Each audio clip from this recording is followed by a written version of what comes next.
Hello, my beautiful friend, and welcome back to another episode of Elevate Your Mind. I'm Rebecca Weiner McGregor, and today feels a little bit different. First of all, it's my birthday week, and it is episode 150 of Elevate Your Mind. And even though I love change, not everything is changing. I don't have some big announcement, but I've been reflecting on,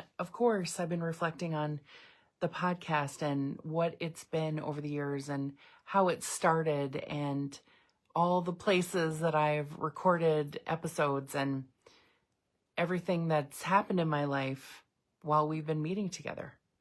Some episodes have come when I was incredibly inspired.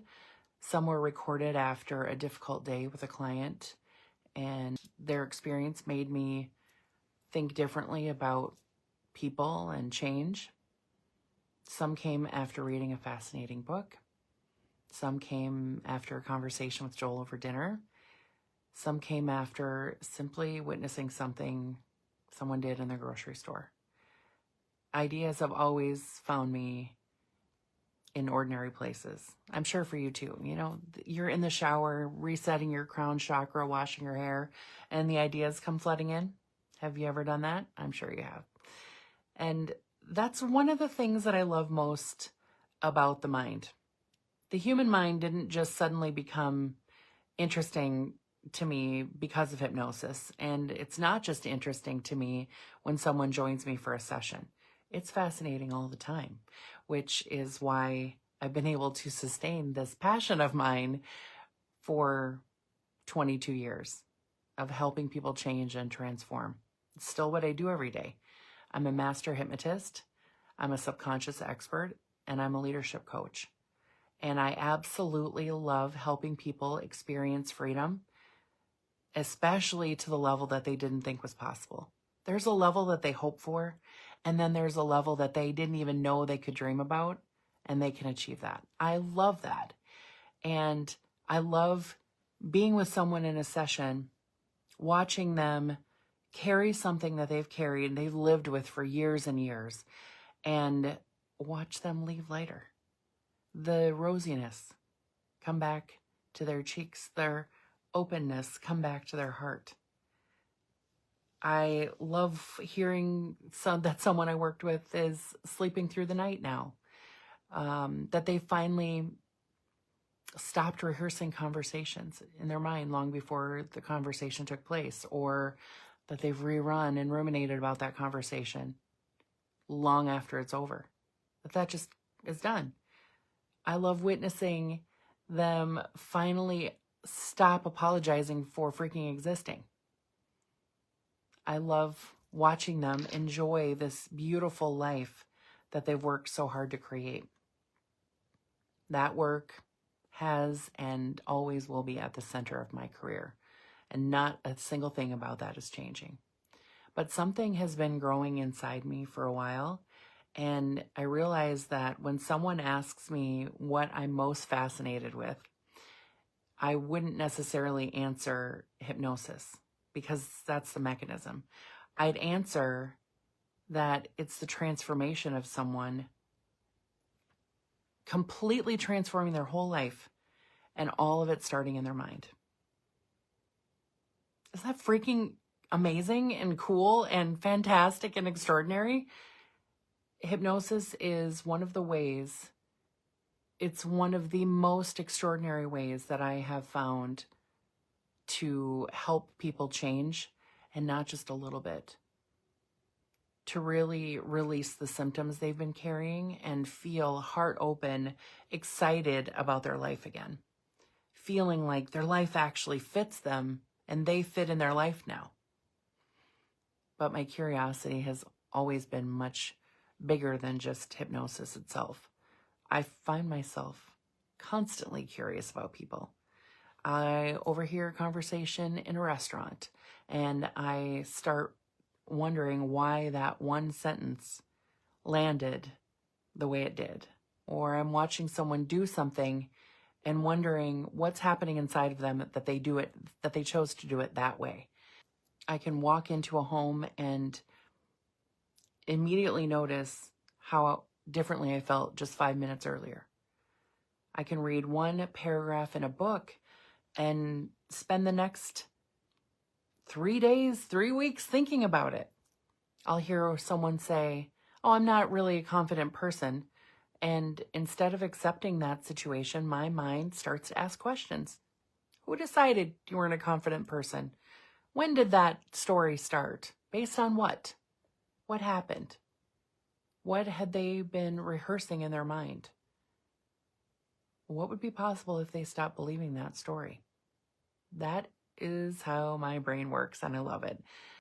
The more I pay attention to that, the more I realize that this podcast has asked me to become something a little bit bigger, become something a little bit different than it's been. For years, I unintentionally put a lot of pressure on each episode, and every email and every social media post, and somewhere in the back of my mind, I was always asking the question, how does this connect to Miracle Mode? How does this connect to Coming Home? Now, let me be very, very clear. Those programs are very important to me, and they're changing lives. And people are experiencing remarkable transformations through that work. I'm deeply proud of that. And while I started to notice something else, that I'd have an idea for an episode, and then maybe it was about something unrelated to Coming Home or seemingly unrelated to Miracle Mode, like perhaps why certain homes make us instantly feel welcome, or why we remember the smell of our grandma's kitchen 50 years later, or that one Christmas when we were a kid and XYZ happened.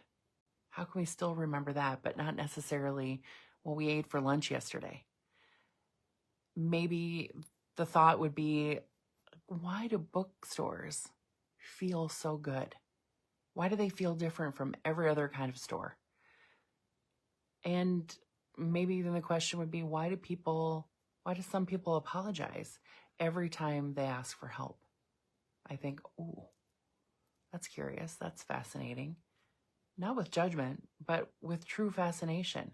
And then I would kind of set the idea aside because it just didn't seem to fit. And then one day it hit me. Of course it fits. It all fits. Because every one of those questions eventually leads back to the same place, the subconscious mind. Every experience we have passes through it. Everything. The way that we love, the way that we lead, the way that we decorate our homes, the way that we spend money, the careers that we choose, the risks that we take, the opportunities we miss, the freaking conversations we replay, the compliments we reject, the dreams we delay. Our subconscious mind is participating in all of it, every last crumb. Which means that this podcast doesn't really have to become different at all. It simply gets to be more open, more honest, more curious, more expansive. Because when I'm honest with you, and you know I'm not fucking around over here, I've never stopped being fascinated and delighted by ordinary life. I don't look at the world and simply see what happened. I wonder why it's happening. I wonder what people are thinking. I wonder what has happened, what has caused them to think and behave in the way that they do. Not from a place of judgment, but from a genuine place of curiosity and fascination. I wonder things like, why did that comment stick with that person for 20 years? How can that teacher change the direction of a person's life? How can two siblings remember the exact same childhood differently and therefore have completely different emotional set points? How can one sentence from a stranger stay with us forever? Why does one home feel peaceful and another one feel tense before anyone even speaks? Those questions are endlessly interesting to me. And I have a feeling that might be interesting to you too. So that is where Elevate Your Mind is going. We're still going to talk about hypnosis. We're still going to talk about the subconscious mind, of course. We're still going to talk about transformation.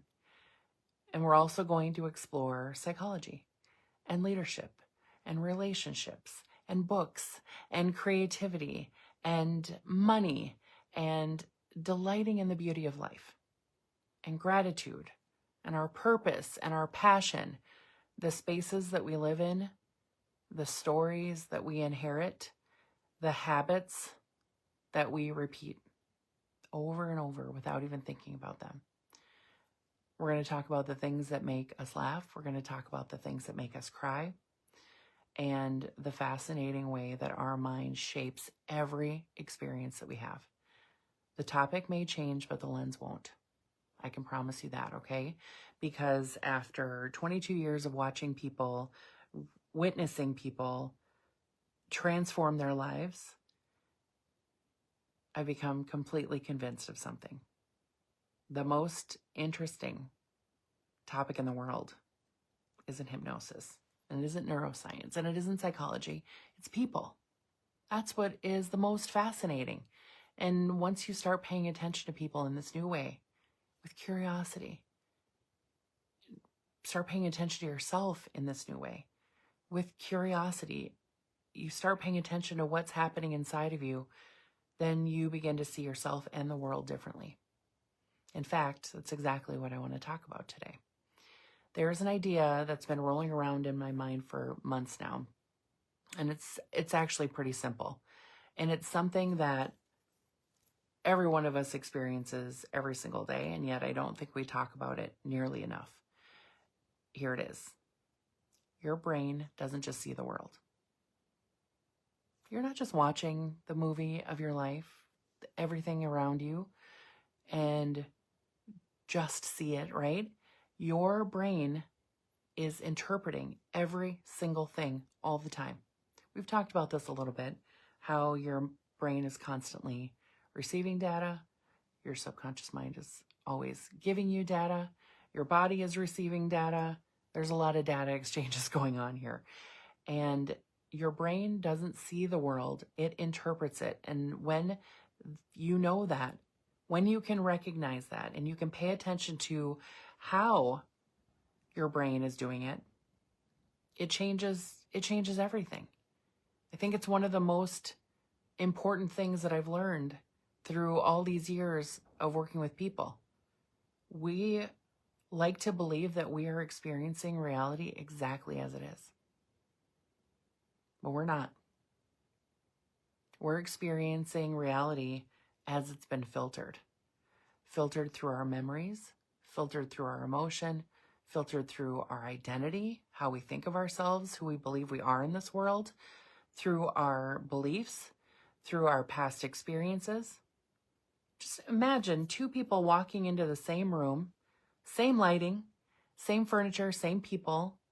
One person immediately exhales. Oh, this feels so peaceful in here. And the other cannot wait to leave. That experience was the same, quote unquote. I'm doing air quotes if you're listening. What changed between those people? It's because the room is not the whole experience. Their history came with them in that room. Maybe one person grew up in a home where soft music meant family dinners and laughter and feeling safe. And the other grew up in a home where silence meant someone was angry. And the environment maybe was the same, maybe very similar, but the meaning was very different. Just take that in for a moment. That's how the subconscious works. It is constantly asking, what does this remind me of? Not what's happening. What does this remind me of? What experience can I reference in the past that was similar to this that will help me know that I'm safe in this experience? I know it's wild, isn't it? This is why I do this work, because it's so crazy fascinating how we are experiencing things. We're not just experiencing the facts. We're experiencing the flood of data that our body is giving us based on the past experiences that we've had. Now think about something that you can smell that instantly takes you back to your childhood. Maybe it was fresh cut grass. If you were mowing the lawn at a young age, you know exactly what that smells like. Or sunscreen, or your grandma's cinnamon rolls, or chlorine from the swimming pool. For just a second, you weren't smelling anything. You were remembering. Your subconscious mind connected those dots long before your conscious mind caught up. I think that's one of the reasons that memories feel so alive, that they don't get filed away neatly like books in a library. They're interactive. They are connected to sounds and textures and places and people and scents and songs and seasons. Your subconscious mind is always weaving those threads together. I see this in my work all the time. Someone will tell me, I've always been this way.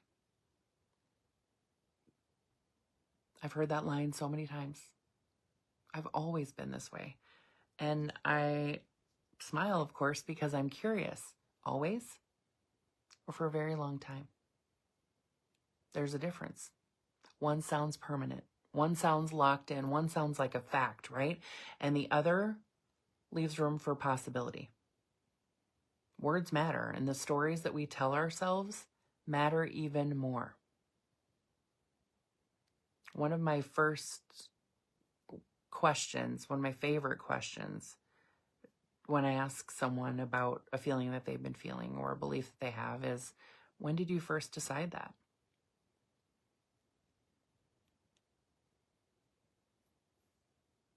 Sometimes the answer is very dramatic, and sometimes the answer is very, very ordinary.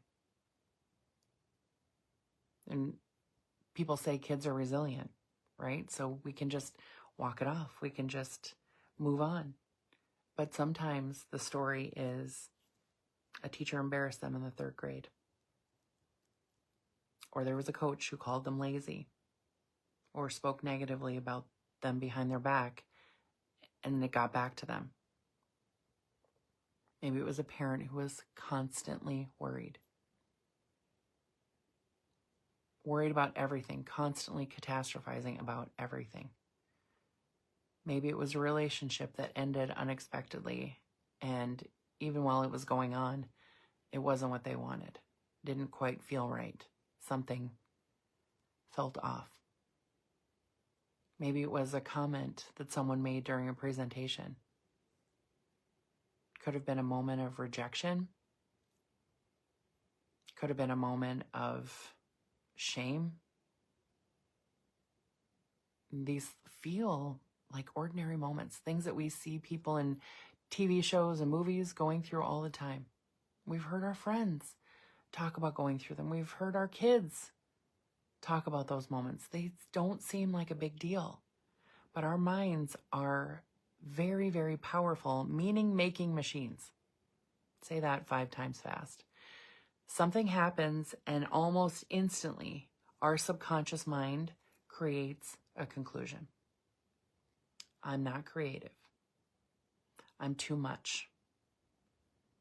I have to work harder than everybody else to get the same result. Or people always leave. I'm not lovable. I can't trust myself. That kind of success, that's not meant for people like me. Or I can get to this level, but the next level of success, I don't think that's for me. I don't think I can have that. One event lasts a lifetime, and the conclusion can last for decades. The story, the meaning, what you believe about yourself and the world and the people who are part of your experience, all of that is stored. Because if a conclusion then can last decades, it deserves to be questioned. Not judged, of course not judged, but questioned. One of the things hypnosis has taught me is that the subconscious mind isn't trying to make us miserable. I always say, it doesn't give a flying fig about our happiness. And I'm a little flippant there. It's not trying to make us miserable. It's trying to make sense of the world. And sometimes it's simply using outdated information. I think about this when I get the notification that my phone operating system is going to be updated in the middle of the night. Just make sure your phone is plugged in and you'll get the new update. And how it suddenly, everything seems to work just a little bit better after the apps have updated and the new system is installed. The hardware didn't change. The phone didn't change itself. The operating system did. And people are remarkably similar to that. So many people are trying to solve today's challenges with emotional software that was written for them decades ago. And I mean decades. Probably written when they were 3 years old or 8 years old or somewhere in that range. Imagine a woman who grew up feeling like mistakes weren't safe. That no matter what she did, someone would be watching her, telling her that every single thing that she did was either right or wrong. It was either good, but not great. And so every report card mattered, every single performance mattered, every time she was up to bat at softball or every time she got on the court to play basketball. That every single thing mattered. Being good became a way that she felt connected. Being good made her feel like she was safe and acceptable and worthy. Now fast forward 30 years. She's running a successful company. She's leading a team. She's making decisions every single day. And from the outside, she looks totally confident. Inside, every decision that she makes seems deeply personal. Nothing is wrong with her. Her operating system simply hasn't realized that she's no longer a little girl, looking for approval, looking for acceptance, trying to find ways to feel worthy. And this isn't a character flaw. It's an update waiting to happen. And this is going on inside just about everybody you meet. That's why I love this work so much, because people don't need to become somebody else. They need to stop living from conclusions and stories and meanings that no longer fit who they are right now. I've noticed something else over the years too, and that is the most successful people I know aren't necessarily the ones with the fewest fears. I'm going to say that again, because you might feel like, oh, I have all these fears. I have all these questions. I have these struggles that I have. Even though from the outside, things look really, really good for me, I'm still struggling with some stuff inside. The most successful people that I know don't necessarily have the fewest fears. They're often the people who have learned that they have to hold a lot of responsibility to feel worthy. They're often the people who have not learned that yesterday's interpretations, yesterday's meaning that their subconscious built, make today's decisions. That they're operating on an old set of beliefs, an old set of subconscious beliefs. Because if you ask them what they believe, you will hear the best leadership things, the best leadership standards, the values. But what they're actually operating on often, which is why they will feel some anxiety, some stress, some resentment, some anger that they don't even quite understand where it came from. Because what they believe in their conscious mind, what they're trying to think about all the time, is not what the subconscious mind is feeding them. Because the subconscious mind hasn't made the update yet. That's different. Fear still visits, Self-doubt still shows up. Old stories still knock on the back door. One of the greatest gifts that we've been given is that we can have the ability to notice our thoughts without immediately believing them. We can acknowledge them, and we can become curious before we become convinced. You know, curiosity is one of my favorite words. And curiosity creates space. Instead of saying, oh, I would never be good at public speaking, or I would never want to be on a stage like that, what if the question became, I wonder where I learned that? Instead of, oh, I'm terrible with money, what if it became, what experiences have I had with money that shaped how I think about it? Instead of, maybe I'm just not a relationship person, or I really struggle with relationships. What if that became, what patterns am I repeating without even realizing it? Now, these questions don't instantly solve the problem, but they do something just as valuable. They loosen the certainty. You notice how that statement says, I'm just not a relationship person. It feels like a fact. It feels like a certainty. But if you start questioning, well, why do I believe that about myself? Why do I think I'm not a relationship person? Why do I think that can't be me? When did I first start to tell myself that story? Then that certainty gets loosened up. And certainty can be very, very limiting when it's based on old stories, when it's based on old conclusions. In fact, I've been convinced that being curious is one of the healthiest ways to move through life. Curious people keep learning. Curious people keep growing. Curious people are willing to change. Curious people notice the details. They notice beauty. They ask better questions. They stay interesting. When I meet someone who is also a very curious person like I am, I almost immediately find that refreshing to be around because they aren't trying to prove that they know everything. That doesn't serve us at all, pretending that we know everything. Curious people are excited to discover something new. That's the energy I want this podcast to have. Not me standing on stage telling you how the world works, but the two of us sitting together saying, oh, now isn't that fascinating? Have you ever noticed that? I've been wondering about something. Shall we talk about it? Because I genuinely think that those are some of the most powerful words that we can say. Oh, I'm curious about something, or I've always wondered about that. Because these words have changed my life. They have led me to books. They have led me to research. They have led me to conversations. They've led me to coaching relationships.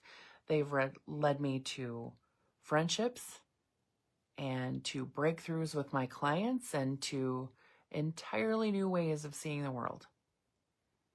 And maybe they'll do the same for you. The older I get, the less interested I am in having all the answers. I know I don't have them, and I'm not going to try to pretend. I am much more interested in asking better questions, because better questions have a way of opening doors that we didn't even know were there. Like, ooh, is there a door out of this place? Yeah, maybe there are more than one. What could be a possible solution to this problem? Our mind will generally think of one or two things. But if we zoom out a little bit and we ask, okay, what else could be true? What else could be possible here? We'll come up with infinite number of solutions. That becomes so much more interesting, right? When I was younger, I thought wisdom came through collecting answers. Now I think wisdom comes through collecting more questions. I've started paying attention to whose company I enjoy the most, who I want to be around the most. And without exception, it's the curious people. They're the people who notice things and they ask thoughtful questions and they read books outside their field and they wonder why people behave they do. They wonder why they behave the way they do. And they don't rush to label someone. They just lean in and get curious. They're interested in understanding. I want to be more like that every single year. And I hope this podcast helps all of us become more like that.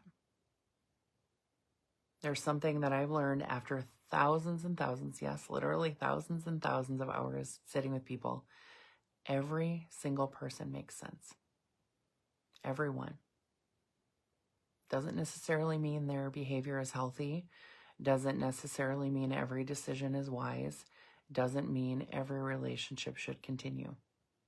What it means is when you understand the story, when you understand the experiences, when you understand why the subconscious mind is doing what it's doing and what it's trying to accomplish, people begin to make sense. The woman who can't stop overworking, the executive who keeps rehearsing every presentation, the husband who struggles to express emotion, the entrepreneur who pulls back just as things start going really, really well, the friend who apologizes for everything,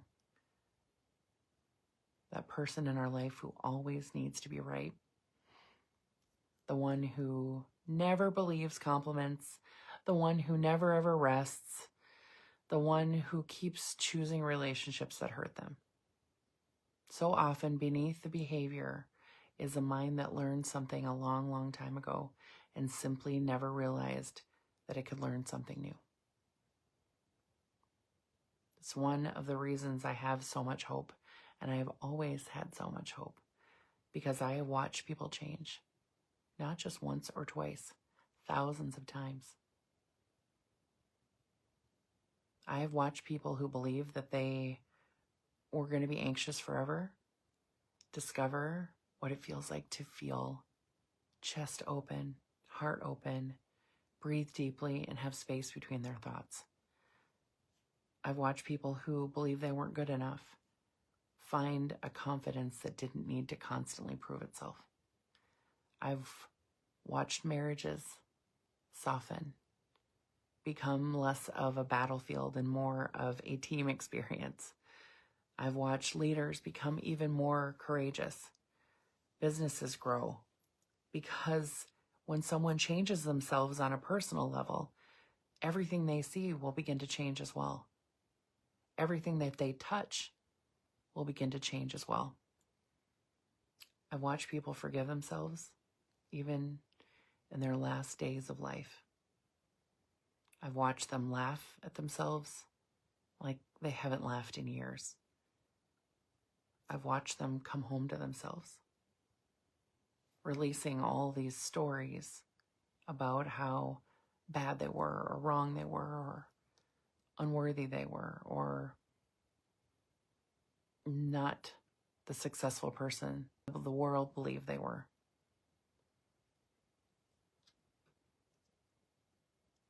These experiences have left me with an enormous amount of optimism about people. And not everyone I work with is an optimist, but I'm the optimist. I'm the one who holds the hope, because I don't believe that you're finished just because you've carried this story for decades. I don't believe that just because you've been given a story, you've been given some facts, that things can't change. I've watched incredible things change in people's health, on their body. I've watched people, with my guidance, dissolve warts on their hands. I've watched people heal wounds on their bodies that a doctor said that they were going to need surgery for, and they were able to heal it themselves. This is why I don't believe we're finished. This is why I don't believe our past gets the final word. This is why I don't believe the sentence, this is just the way I am. It's not nearly as true as so many people think it is. Our minds are learning and changing and expanding every single day. The question is whether or not we're going to learn to do it on purpose or just by default. Maybe that's one of the reasons I love this work so much. I don't think transformation belongs only in therapy offices or hypnosis sessions or personal development seminars. I think transformation happens while reading a book that changes the way you see yourself. It can happen during a conversation with a friend. It can happen while walking through a museum.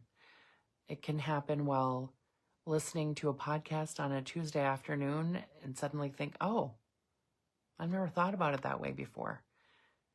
And if this podcast can create more moments like that, then I think we'll be doing something very worthwhile together, don't you?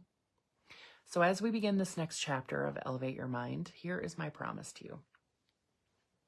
I'm going to bring my whole curiosity to these conversations. Some weeks we'll explore the subconscious mind, and some weeks we'll unpack hypnosis and why it works.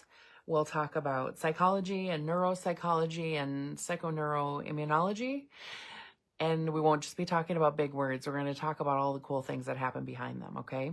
We're going to talk about identity and habits. We're going to explore leadership and emotional healing and relationships and confidence and creativity and manifestation and money and gratitude and beauty and purpose and the environments that we create for ourselves. And I'll share books that stretch my thinking and ideas that I'm wrestling with, questions I can't stop asking, and observations probably from everyday life. You might even hear about Winston and Millie. Sometimes I'll tell you about a client who taught me something really profound. Sometimes it'll be a conversation that I had with Joel. Sometimes it'll be something that I noticed sitting in a coffee shop. Because once you start looking through the lens of the subconscious mind, the whole world becomes even more fascinating. The topic may change, but the lens never will. Everything that we talk about will come back to one really freaking cool question. What does this teach us about being a human? I have a feeling that question, well, we could explore that for the rest of our lives and never run out of things to talk about. So thank you. Thank you for listening. Thank you for listening. Thank you for sharing this podcast with the people you love. Thank you for inviting me into your walks and your workouts and your morning coffee and your commute and your quiet moments at home. I don't take that lightly. There are countless podcasts that you could spend your time with. The fact that you've chosen to spend some of it with me is a gift. And I hope that I continue to earn that gift. If today's episode resonated with you, I invite you to do two things. The first thing is keep listening. The next chapter of Elevate Your Mind is going to be full of conversations that I've wanted to have for years. And second, become a student of your own mind this week. Pay attention to what catches your attention. Pay attention to the stories that you tell yourself. Listen for the conclusions that you've been carrying. Look for the moments of unexpected beauty. The thing that catches your eye that is exquisite. The things that delight you. The things that tickle you. And ask yourself one more question before you assume that you know the answer. Approach yourself with just a little more curiosity and a little less judgment. You may be really surprised at what you discover. Thank you for celebrating 150 episodes with me. I think we're just getting started. Until next time, keep asking better questions. Stay curious. Keep elevating your mind. Now, even today, you have moved a lot of energy. You've moved a lot of emotion just thinking about the things that I took you through. So drink your water and take good care of yourself. I'll see you next time.